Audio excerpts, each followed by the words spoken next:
എനിക്ക് കുറെ കാര്യങ്ങൾ പറയാനുണ്ട്. നിങ്ങൾ വിചാരിക്കുന്ന കണക്കത്തെ ജാല വിദ്യകളൊന്നും എനിക്ക് അറിഞ്ഞൂടാ. കൈ കിട്ടിയ സാധനങ്ങളൊക്കെ എടുത്ത് വലിച്ചു വാരി തിന്നിട്ട് ഗ്രീൻ ടീ കുടിച്ച 6 പാക്ക് വരുമെന്നാണ് ചില സഹോദരന്മാരെ വിചാരം. അത് എന്തൊരു വിചാരം? അത് അങ്ങനെയൊക്കെ വിചാരിക്കാം. അത് എന്തിന്റെ അടിസ്ഥാനത്തിൽ അങ്ങനെ വിചാരിക്കും? ഒരു തേയിലക്ക് ചെയ്യാൻ പറ്റുന്ന കാര്യങ്ങൾക്ക് ഒരു പരിമിതിയുണ്ട്. തേയില നല്ല ഏതൊരു ഇലയ്ക്കും അതിന്റേതായ പരിമിതിയുണ്ട്.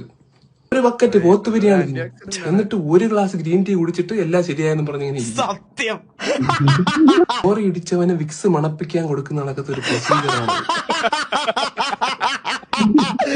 തലയിൽ ലോറി വിക്സ് മണപ്പിക്കാൻ കൊടുത്തത്. നിങ്ങൾ പെപ്സി തന്നെ കുടിച്ചാൽ മതി. ഇങ്ങനത്തെ തീറ്റി തിന്നുന്നവര് പെപ്സി തന്നെ കുടിക്കുന്നതാണ് അതിന്റെ ഒരു ന്യായം. വെറുതെ നമുക്ക് പേരദോഷം കേൾപ്പിക്കല്ലേ സഹോദരങ്ങളെ. നമ്മളില്ല ഇതിനൊന്നും, നമ്മളില്ല ഇതിന്. സൈഡ് നോക്കാം, കണ്ട് നാരങ്ങ സ്പൂണും